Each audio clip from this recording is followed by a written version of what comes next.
Again, I want to thank everybody for taking time to be with us this afternoon as we embark on a policy question on a topic very dear to my heart and an issue that is building momentum across the country and really strikes at the role that government should be playing to improve the conditions of working families across this country, and that's the issue of paid sick time.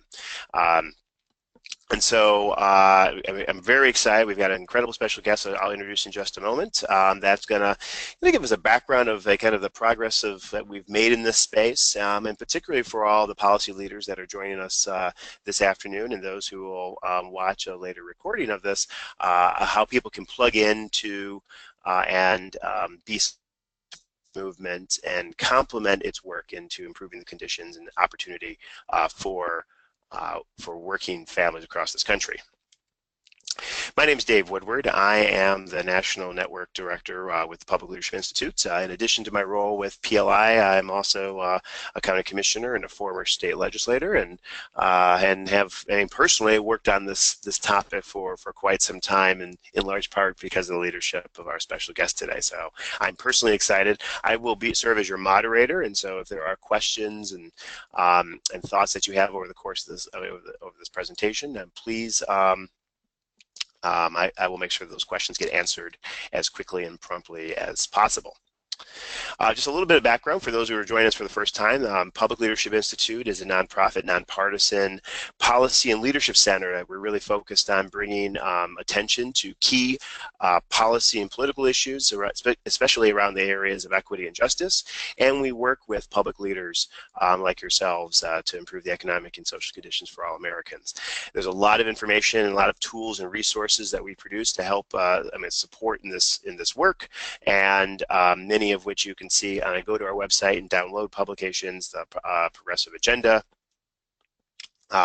which is model policy on a host of issue areas that you can lead in your local communities and states. Voice and Our Values, which is a communication tool. A playbook for abortion rights, which is model policy to protect a woman's right to have full determination over her body, and model policy to expand those rights. And our newest publication, Preparing to Win, which is an advocacy tool to help work with policymakers and activists to push an agenda that improves conditions for all people. So you can go to publicleadershipinstitute.org at any time, download those publications, put them into action, and we also run sessions like these around those individual topics. Before I introduce our guests, I want to make certain that we remind folks we want these sessions to be as value-added as possible. And to that end, we have a variety of ways that people can participate in the conversation today. If you have audio capabilities wherever you're joining us, I know that people join us from a variety of places, but if you do have audio capability, if you click on the hand icon on your control panel at any time in the course of this presentation, we will pause for questions, and we can unmute you, and you can ask your question of our presenters. If that is not convenient, like I said, I'm always impressed when people join us in some of the most bizarre locations and they don't miss a session. You can type your questions in the question bar. We'll try to get through as many of those as possible over the course of today's presentation. And you can always email me at dwoodward@publicleadershipinstitute.org if you have follow-up questions after the session, or you'll get a follow-up email and direct that to our team. We will get those questions answered as quickly as possible. So please, it's always a much better presentation when people get all their questions asked and then figure out concrete next steps and how to move forward. So without any further ado, I want to introduce Ellen Bravo. Ellen directs Family Values at Work, which she's going to tell you a little bit more about this national state-based network of organizations that are committed to improving equity and opportunity for people, and as I'm in that capacity is where I had the pleasure to meet Ellen many, many years ago.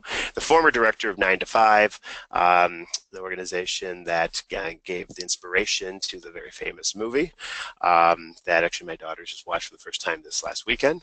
An award-winning author, a champion, and has been recognized as being a fighter, a bright light, sometimes in a wilderness of struggle, an inspiration to so many of us. Ellen, thank you so much for being with us today. My pleasure. Thank you so much. And tell me how, I just want to make sure that I'm able to advance the slides myself. So. Okay. Sure. Yep. I'm going to hand it over to you right now. Okay. Again, for everybody, today's topic is paid sick days for all and what that looks like. And we should be able to get Ellen's presentation. So you should have a prompt. Yep. And on your end, Ellen, you should see the screen. Can you accept it? So sorry, something else is coming up on my screen. No, you're good. And now, yep, I can see your computer. And so if you just want to open up your presentation, we can go from there. Oh, I get it. Okay, fine. There you go. And you can sit, present your stuff, and we go from there. Fabulous. Okay, well, I'm so happy to meet you all in webinar fashion, and happy to have you have time for questions. And I'm really eager to hear where you are and whether you're involved in these campaigns. I want to start with this slide, which is it's really interesting. You know, it's like that picture where you can see a person full face and then from the side at the same time. And the question is, which is our view? On the one hand, we live in the United States of America, the richest country in the world, and we have more than 37 million people who have no paid sick time at all. And if you look at part-time workers, you'll see that 2/3 of them don't have a single paid sick day. If we were looking at, when we look at the lowest paid, it's 70%. But there's actually some good news in this chart because it used to be worse.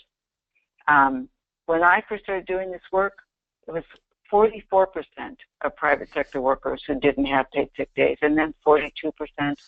And it's gone down because we have won in so many places, and you're about to see that in a minute. This is the place I want to root you. This is a jobs issue. Paid sick days is not a benefit. It's not an extra. It just means you can't be punished for being a good family member or for following doctor's orders. It means your boss can't dock your pay or fire you for taking care of yourself or someone you love who has a routine illness. And remember, we're talking about paid sick days, not paid family and medical leave. This is just a few days a year for the kind of routine illness that most of us get every year: colds, flus, ear infections, and certainly all of our kids, and also for going to the doctor. We shouldn't forget that, in fact, we live in a country where nearly 1 in 4 workers report that they've either been fired or threatened with being fired because they work to take care of themselves or their family. We have 7 million people who caught the H1N1 virus from coworkers who came in sick. And we know that 2/3 of restaurant workers tell us they have worked sick. So here's the solution. It's a new labor standard. I just want to make sure that you're not seeing what I'm saying on my screen, which is the controls for the webinar. Should I delete that? No, nope. I think you're good. Nope. We just see the presentation. We just see the okay. Fabulous. Thank you. So here's what paid sick days bills say. They establish a new floor, a new minimum standard. They include part-time workers, but they're prorated. They include care for sick family members. They include, in many places, not all, that you can use the time to deal with the aftermath of domestic or sexual violence. Very importantly, you cannot be disciplined for using. So let's just talk about this for a minute. If you work at Walmart, they would have told you for a long time that they had paid sick days, only it turns out You only had it if you were full-time. You could only use it for your own illness, and you didn't get paid for the first day you were out. That changed because of organizing by our Walmart and others. You now do get paid for the first day, but it still applies. There's still a lot of people that are left out of their rules. There are a lot of places where part-timers have no paid sick days at all. There are a lot of places that have paid sick days, but you get an absence point every time you use one that accumulate and can be used to suspend you without pay and eventually to terminate you. There are a lot of places still where you cannot use it to take care of anyone else in your family. Certainly not to deal with the aftermath of domestic or sexual violence. The time that we're talking about, routine illness, is generally not covered by the Family and Medical Leave Act. So it would be covered if you were hospitalized, for example. But for a lot of people, the kind of thing that a school will say, get this kid out of here because they have a stomach flu or something really contagious, pink eye, all the things that kids get, those are not covered by FMLA usually, and people literally can be fired just because the school calls and says your kid needs to go home. And the doctor would tell you your kid needs to go home. But the boss is saying, if you go, don't come back. That's why we started this movement. Here's the good news about our wins. You know, the first time you win, and the first win was 11 years ago in San Francisco, 2006. People say, well, that's a fluke, or it's just a local thing. But we say it's the start. And 2 wins, people might say, well, yeah, we see there might be a problem. Reporters will tell us, call us when there's a 3rd. And then there was a 3rd, and they said, okay, that looks like a trend. And now that there are 40, it's very clear that this is a huge and very successful movement that will not be stopped. We were proud to have this article that talked about how it became a national movement in just 10 years. And this is what it looks like for 40 wins. 2017 isn't filled in yet, but it will be. And I'll tell you in a minute where those wins are going to come. But we've now won in 7 states, 2 counties, and 31 cities. All of this, by the way, you can get a lot of this information on our website. And I encourage you all to just go sign up. It doesn't cost anything. It says, sign me up for more information. But you can get access to the resources and toolkits on familyvaluesatwork.org. One word, familyvaluesatwork.org. Here's why we're winning. First of all, because we're organizing. And the reason Family Values at Work started is that we knew 13 and a half years ago that there were lots of places that could win paid family leave in addition to California, but they didn't have resources for the grassroots groups on the ground. And we wanted to raise that money and share it. We also knew that it wasn't just family leave, that people were winding up in poverty just because they had gotten sick or taken care of a sick kid, and that we also needed what we began to call paid sick days. And we wanted, in addition to raising money and sharing it, to share messaging and organizing and lessons learned, strategies, and that's just what we've done. All of our groups are committed to engaging frontline workers who have, the biggest impact from the lack of these policies. Not surprisingly, they're disproportionately people of color and female, because women still have the disproportionate responsibility for caregiving. But there are lots of men who have gotten involved in our campaigns because they see themselves also as both needing time to care for themselves, but also for their loved ones. One of the reasons that we've been so successful is that all of our groups build broad and diverse coalitions. So here's just some examples of the kinds of people, kinds of groups that are in our network. Like in Georgia, we won a 6-year battle in Georgia to win what's called the Family Care Act. It's a law that's embarrassing to mention that you had to pass it because it should have been true anyway, but it isn't. All it says is if you earn paid sick days, you can use that time to care for a sick family member. It doesn't provide more days if you didn't have any, but it does let you, for the first time, for hundreds of thousands of people in Georgia, they'll be able to use their time to care for a sick family member. And they did that by building a coalition that included Easterfield and PTA and the Georgia Developmental Disabilities Council. And those folks live in red districts and went to their legislators and said, this is what happens when we can't use our time for our kids. And they got a strong bipartisan support for this bill. So you can see some of the other groups. It's really important to us to have members who are like Stop Asthma Milwaukee, who are working hard on health issues, chronic health conditions, but also groups that are based in communities of color, Protestants for the common good. I love it. Lots of faith-related groups and more. Labor is a key partner. So that was kind of a criterion for being in our coalition, that labor was a key partner. For some, this is about other workers, not their union. They may have already won it. But a lot of low-wage workers, even in unions, don't have paid sick days. And even many who do, like grocery workers, fall under the category I was describing. For a lot of grocery store workers, the contracts say you don't get paid unless you're out at least 3 days, and you never get paid for day 1 and day 2. Well, guess what happens? A lot of grocery store workers go to work sick. One of the things that we've learned from our labor partners is that the higher the floor of public policy, the better position they're in to bargain for more. So some of the best union policies are in California, which has some of the best public policies. And also, a lot of unions have used this as an organizing issue. When we were fighting for paid sick days in a ballot initiative in Milwaukee, there was a school bus driver organizing drive going on, and one of the main issues they were organizing is that they didn't have paid sick days. They supported the campaign, and the campaign supported their drive. Another reason we're winning is that we're breaking what I call business identity theft.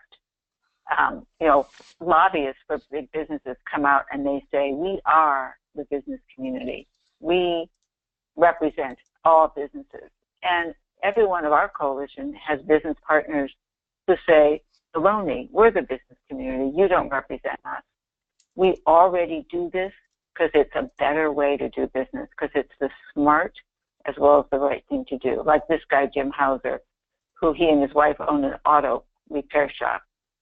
And he's one of the leaders of Main Street Alliance, which I hope you're all in touch with, but if not, they're a great group of small business owners, led by small business owners around the country. I love that. Our staff are in paid sick days, so you won't have to use yours. And this is some pictures of those people in the middle, our business owners in Seattle. The woman on the right, smiling, owns a cupcake company. The woman next to her has vegan restaurants. I think the person, anyway, there are lots of broad range of business owners that got very involved in the fight for paid sick days in Seattle. Another reason that we're winning is that we are exposing the opposition.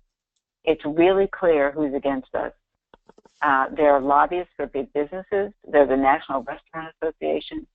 There are people like Disney. There are ALEC. And places like Comcast. Like, why would Comcast oppose paid sick days when their workers earn more than the ordinances that we're passing? And you know why? Because they want to keep their absence control policy and punish people who use the time that they've earned. And that's what we're blocking them from doing. A big issue that's come up, and I hope we'll talk about this in the conversation, is the problem of preemption. We want to make sure that local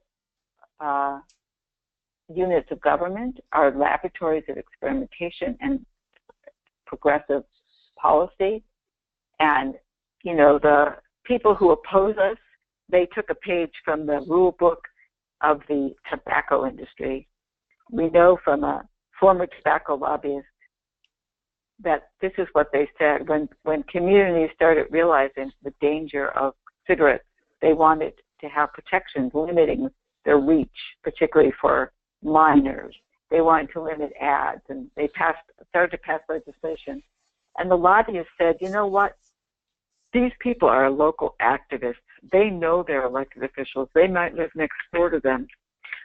They point to us and say that we're outside special interests. No one's going to listen to us. We can't defeat them, but we can on the state level.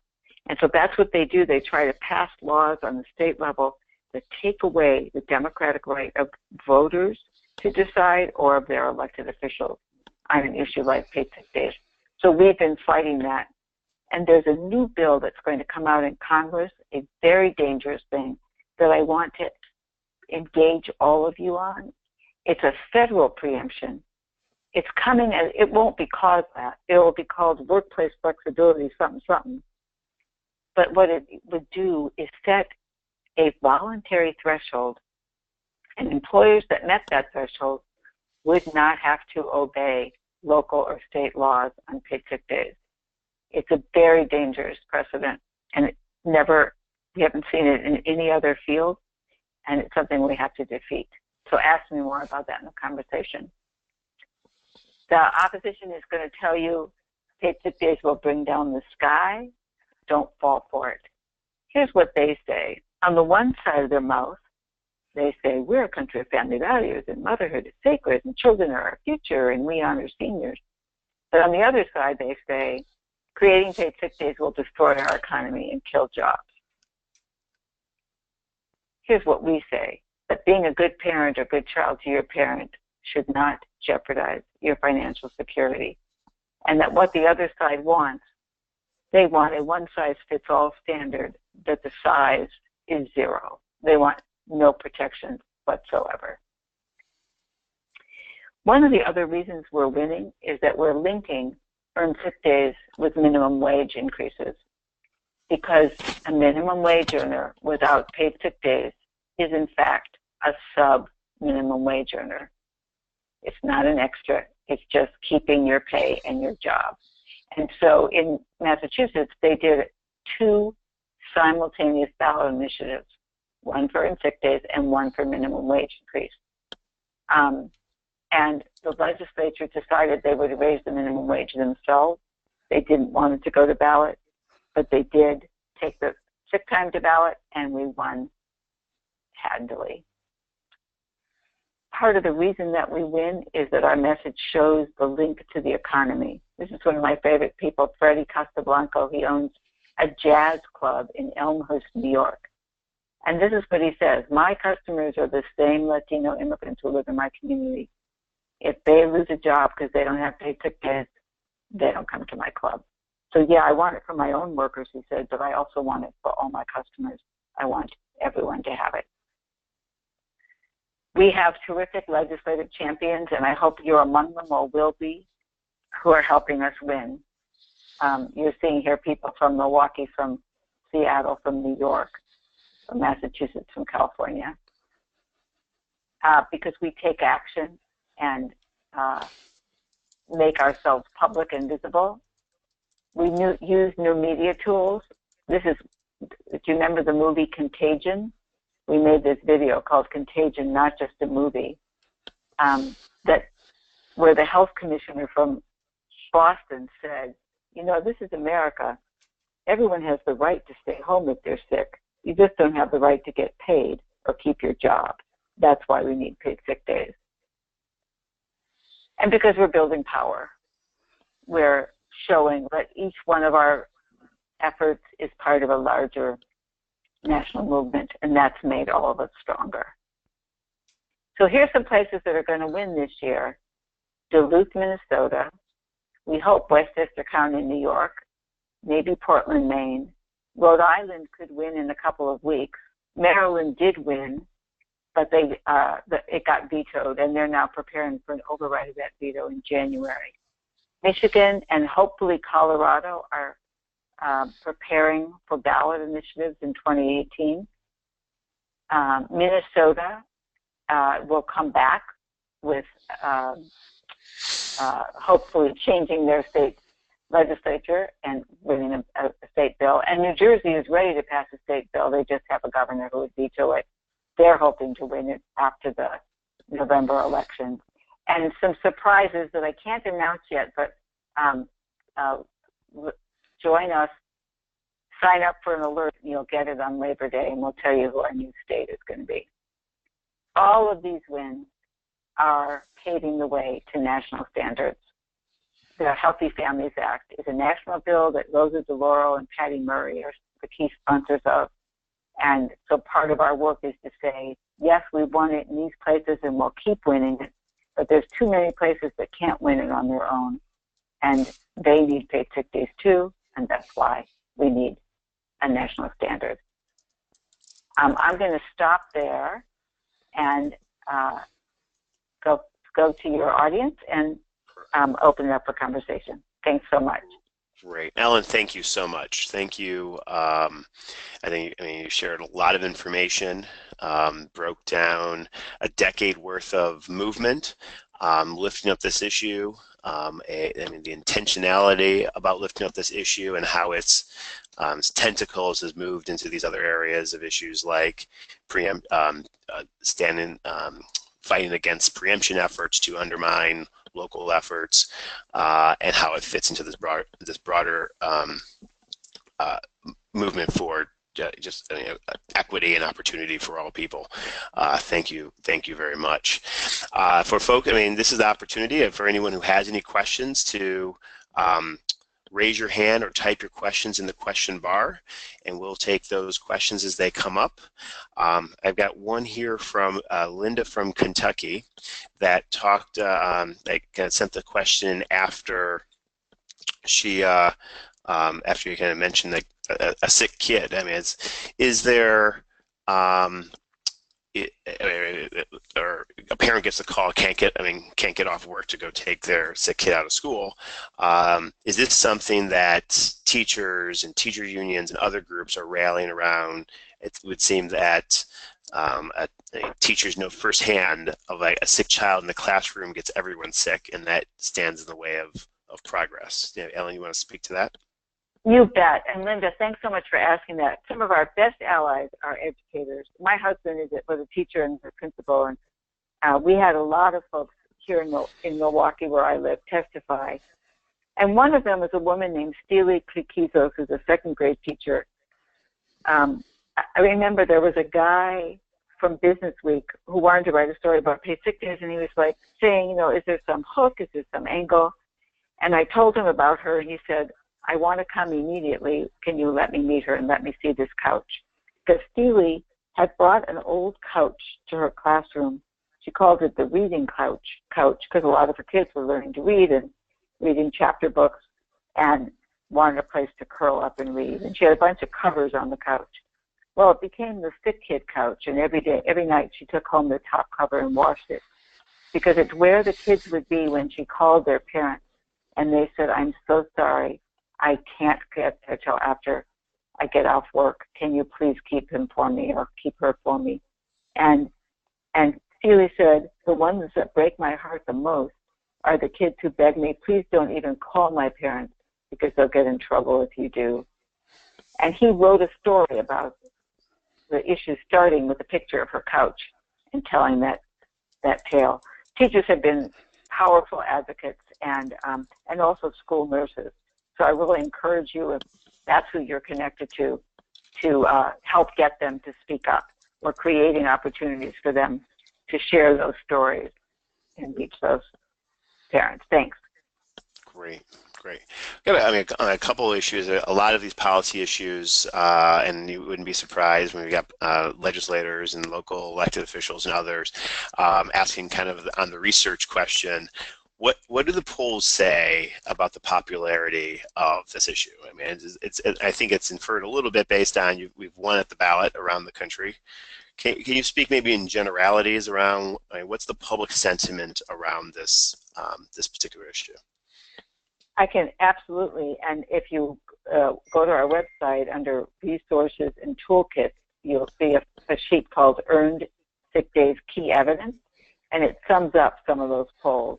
So I'll just tell you it's overwhelmingly popular. It always polls high. It often polls higher than anything else, like minimum wage, when people are doing polling for ballot initiatives. And that's why there'll be several likely next 2018. And in New York, in particular, I want to tell you this story, two stories. The first, I'll say, is New York. A woman named Christine Quinn, who was the Speaker of the City Council, had decided to block paid sick days, wouldn't let it be a vote on it for 3 years. You know, it was so undemocratic. Our folks said, if you want to vote no, vote no. But we have a veto-proof majority. Let us vote. Let them vote. She finally realized that this was going to kill her candidacy for mayor and agreed to negotiate with the coalition, but it wasn't a very good deal. It wasn't a very good bill. And Bill de Blasio was also running for mayor, and he said, my opponent has blocked paid sick days. I'm going to make it better. Not only have I always supported it, but I'm going to, in my first few months, improve this bill and make sure it reaches all New Yorkers. Christine Quinn got 15% of the vote. Everyone had thought she was a shoo-in before. And Bill de Blasio won on the first run-through. 55% of people said the reason they didn't vote for her was her blocking paid sick days. So we were sure to tell that story because we want elected officials to know this is not just good policy, it's good politics. The other story is Dan Malloy in Connecticut. There was a paid sick days bill. This was in 2011. He ran supporting it. His opponent opposed it. He won because of his support.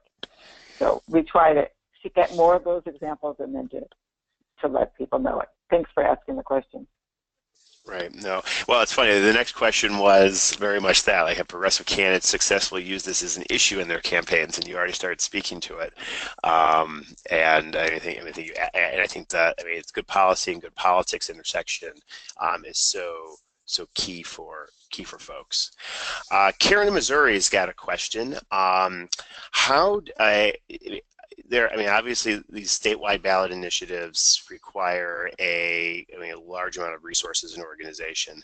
Is there an active paid sick day coordinating force in every state, and how's the best way to plug in? So I'm assuming that most of the folks on this call is this a mix of state and local? Yeah, I would say it's a mix. We got legislators and activists around the country. So I think I would answer to both. Like how do activists and organizational leaders plug in? How do policy leaders plug in?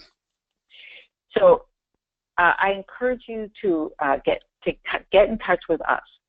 If there is a local coalition in your area, we'll connect you to it. If there's not, and you want to start something, we'll help you think about how to do that. I think that's the best way, because we really urge elected officials to be in concert with progressive groups in the community. First of all, of course, as you all know well, it's the best way to get something passed. But also, the heart of it is that I hope you agree that we're trying to build a movement as well as to get something won. And so it matters what we win. It matters who gets left out and who's included. And they're much more likely the people who are the most in need of paid sick days, who are the least likely to have it, need to be at the table, or it's easy to pass something and not even realize how many folks have still been left behind, to the detriment of all of us. I remember when I was petitioning in Milwaukee for our paid sick days initiative, which was, by the way, we won with almost 70% of the vote. The Chamber of Commerce sued, and we defeated them, a 2-year court battle.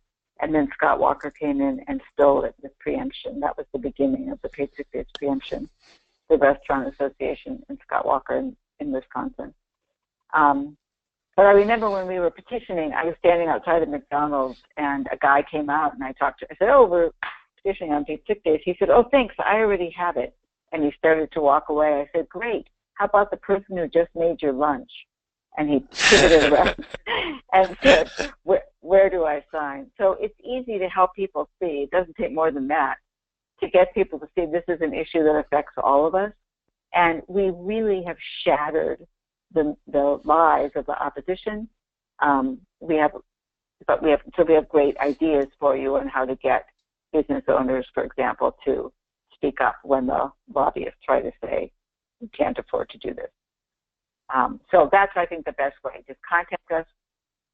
You can email me directly. I can't tell if you can see this slide that's on my screen. Yep. We can see your screen. Okay, actually, certainly that it gets emailed to. I mean, I put the link to the familyvaluesatwork.org website, and I'm going to make certainly that bravo@familyvaluesatwork.org. Right. You can directly email Ellen. Exactly. I'm happy to have you directly email me. Thanks.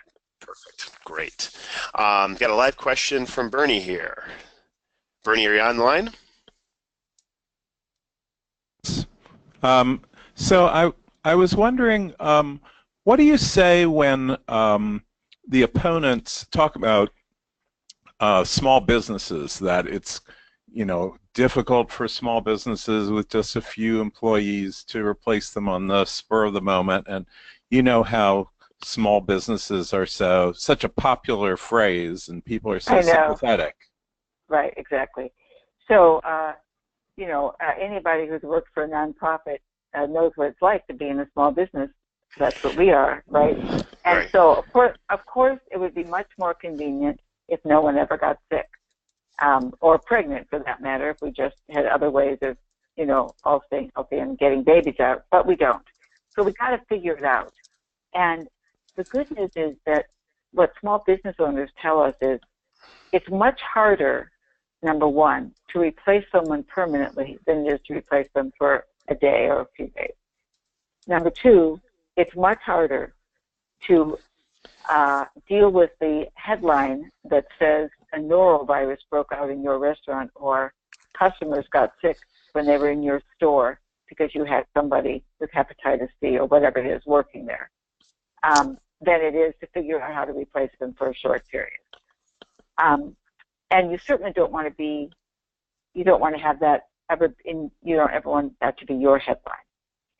So we appreciate the difficulty, and there are lots of tips for small business owners on how to organize work to deal with this. But if 9/11 taught us anything, it's that all of us are special, but we better not be indispensable because we may disappear. And we have to be able to run a business figuring out what to do. If you're a football team, everybody knows, even the star quarterback or the best kicker or whoever else can be injured. You have to have backup. And so as a small business, you just have to have a way of covering if someone is out, because anything can happen at any time. And it's just a smart way to think about how will I manage if that happens. Generally what we find is that there are ways to write the laws to give consideration to the smallest businesses, give them a longer time to implement it, and sometimes fewer days, although, kids don't get any less sick because their mom or dad works for a company of 3 or 5 than they do if they work for a company of 500, right? So we need to take that into consideration as well. But the best voices on this are other business owners. And like I said, all of our coalitions have had them. And there's great examples on our website of business owners speaking out for paid sick days. And I think, experience and working on, this issue and other issues that really speak to trying to raise the bar and improve the conditions for working people. The importance of having, of organizing that piece. And some states and localities don't have the infrastructure. We got some really great national groups.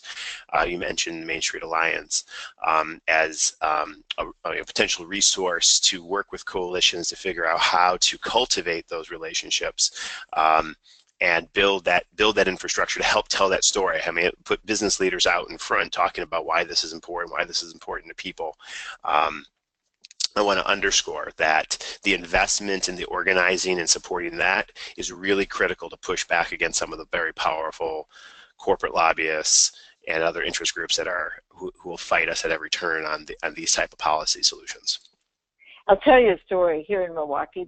I buy hummus every Saturday from the same person at a little vendor inside a public market. And how that is when you do that. I'm pals with the woman, with his main staff, and she knew we were fighting for paid sick days, and she was always really supportive.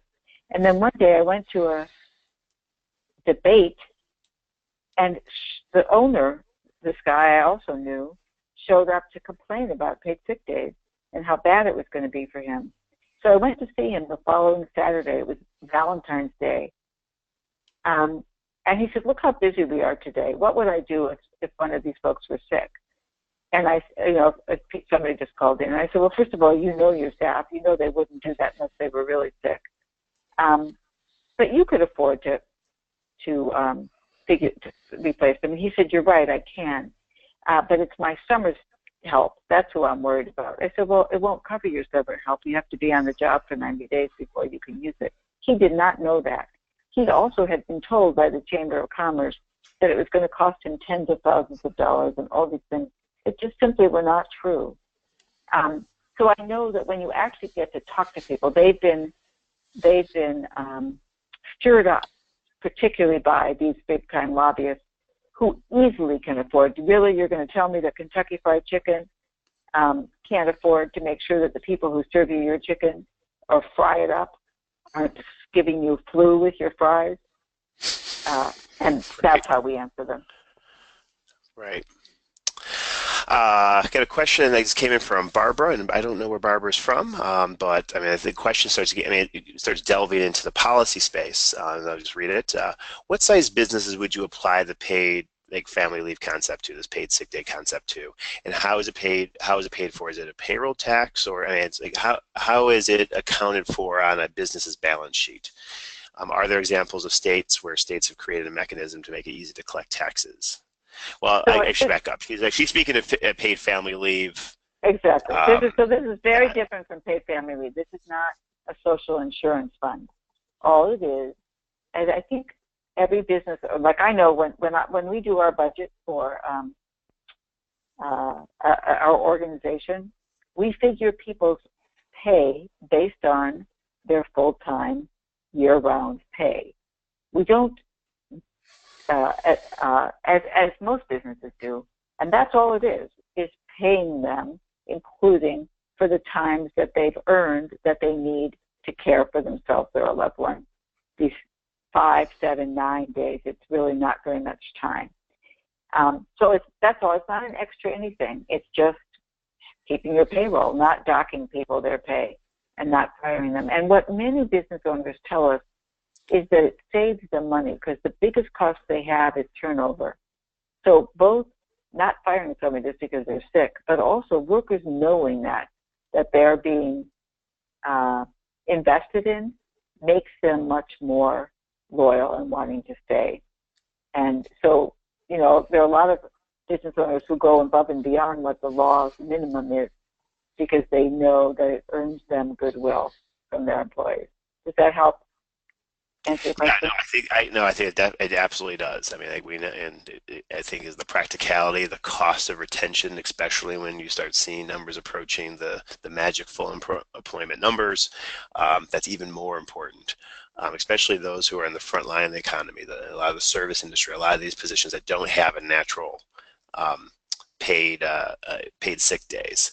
The other thing, I mean, Ellen, that I'd like you to just respond to is I understand that sick time is not an accrual.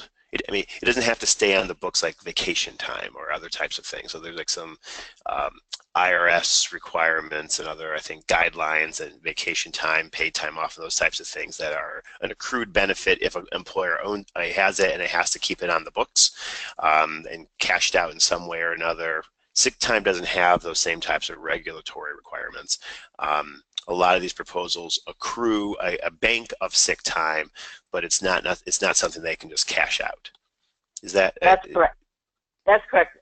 So again, I just want to say two things. Employers can always be more generous than the law. This doesn't limit employers. It's a floor, not a ceiling. But the laws generally say this, that when you have paid sick days, you can carry over if you haven't used it all, but you don't get more than the total you'd have gotten anyway. It just means that you have it in January. So let's say I earn 7 days of paid sick days. And come the end of December, I've only used 3, which is in fact the average that people do use, even when they have more. And so it's January, and now I have the flu. I have to earn my paid sick days again for 2018, but because I carried over those few days, I'm ready in January if my kid or I get the flu. My January total will still be 7. It's just that I can start using it sooner than I might have if I carry it over. So it doesn't change the total for the year. There is that form of accrual. Now, some employers say, yeah, I'll let you carry it over because God forbid if you ever got cancer or something, I'd want you to have some time. But people, it's not something you have to cash out like vacation time that's been earned. Thanks. Great. I got Sue here, and if folks have other questions, raise your hand if you have audio capabilities or type questions in the question bar. We like to get them through as many questions as we possibly have time for. These are really great things that are coming forward, and inquiring how you can plug into the movement and be a champion on building momentum for national paid sick time. And I think that previous question also teased out that there's definitely an intersection on general paid family leave and like how all this works together to build a movement to create those conditions that we expect for all workers. So keep the questions coming, and we'll go from here. Sue from Nebraska asked the question, to what degree do public health officials wage into these types of campaigns, whether at a local or statewide level? And so I think you gave an example of one, Ellen. Do you want to speak more broadly? I guess your county health department directors, your surgeon generals of states, things like that. Exactly. It's fabulous to do that wherever we can. We do. It's great to build those relationships, and often these are the people who really understand the danger of a pandemic, the importance when they're in this dilemma. They, like the CDC, tell people stay home when you have the flu, and then they realize that if people follow their advice, they may face financial calamity. And that's a terrible position to put somebody in. So absolutely, if you have those relationships or can build those relationships with city or county health commissioners or state public health officers, likewise, pediatricians. We've had powerful speakers who were pediatricians and nurses, doctors for asthma, for example, just describing the difference between that, taking that little bit of time, getting the person to the doctor, getting the inhaler, can literally be the difference that can save their lives or keep them from being hospitalized for a much longer time. Not to mention, we have this ridiculous situation in our country where if you're covered by the Family and Medical Leave Act, which many people aren't, but for those who are, the 60% of the workforce who are, I can take unpaid time under FMLA to take care of my dad after he has a heart attack, but I could get fired for taking the time to take him to the doctor to get his cholesterol checked so that he doesn't have a heart attack. That doesn't make any sense, and that's what we're trying to change. Yeah, so thanks. Good idea, and I hope that you have those connections. Great. Got another question here. Some localities don't have the legislative power to require this of their local businesses, whether there's been state preemption to take away that power, or they didn't have it in the first place. Do you ever have legislative campaigns for cities and counties that require paid sick days as a condition of being a contractor with a local government? Is there a way to kind of introduce this as a policy with all the vendors that do business with local?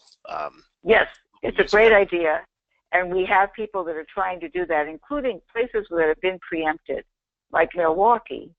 They are trying to do a social justice initiative that gives extra points to contractors who do include paid sick days.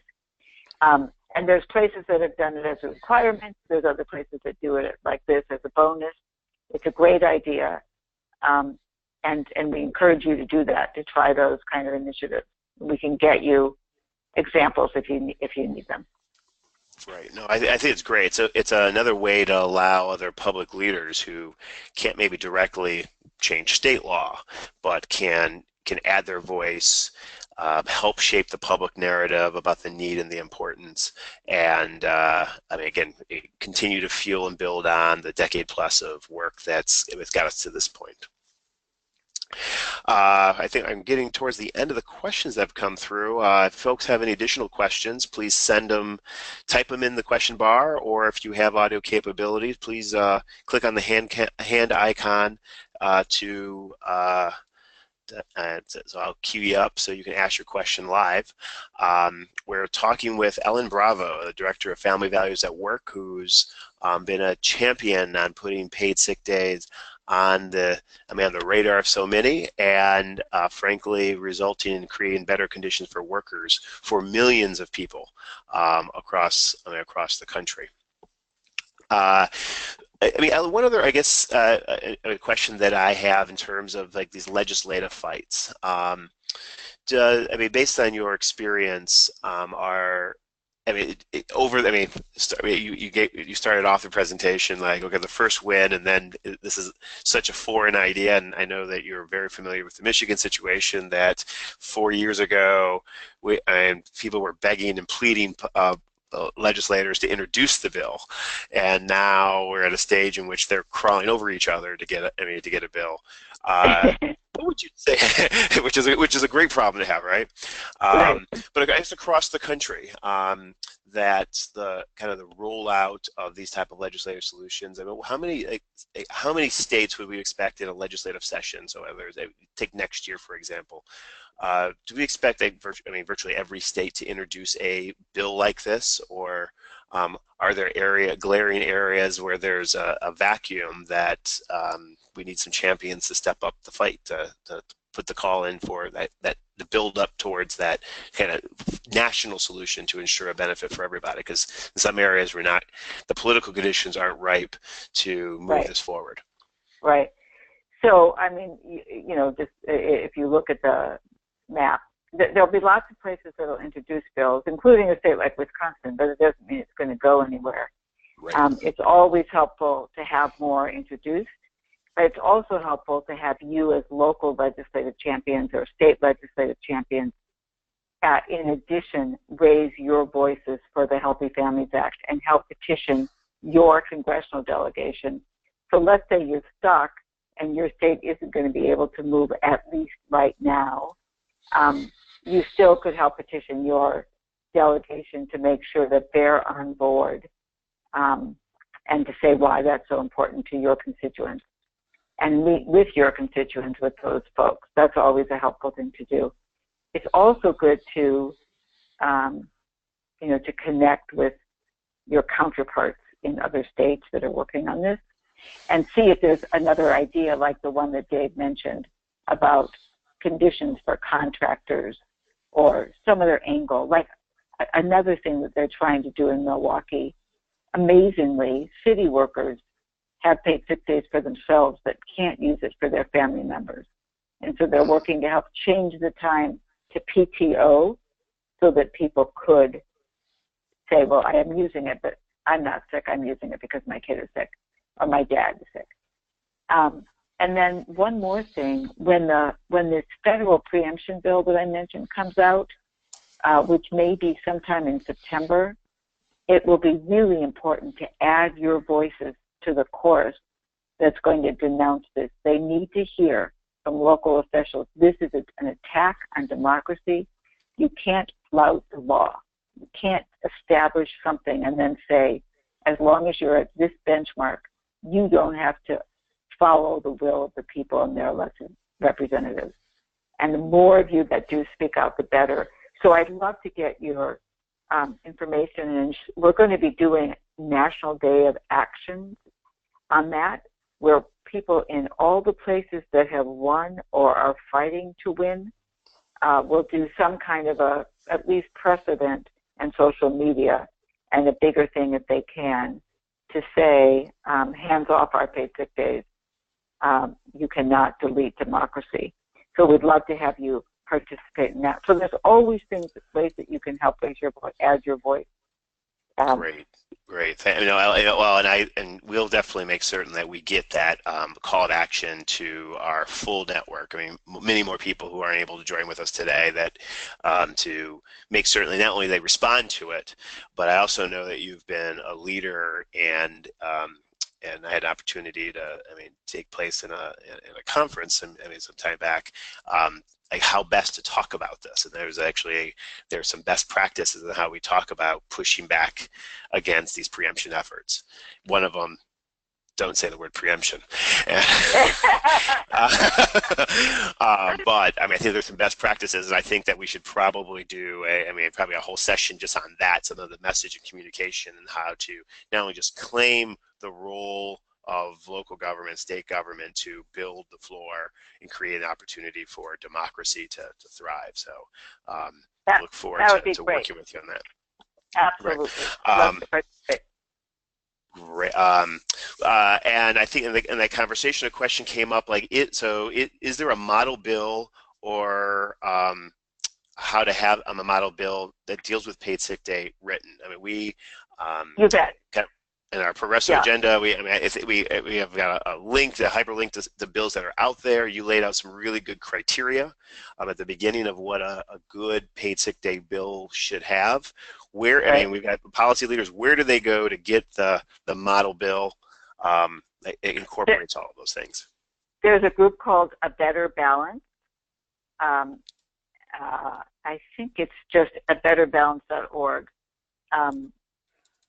And they have on their website a chart that has what all the bills that have been passed include, and also they can send you a model bill, and they can help you.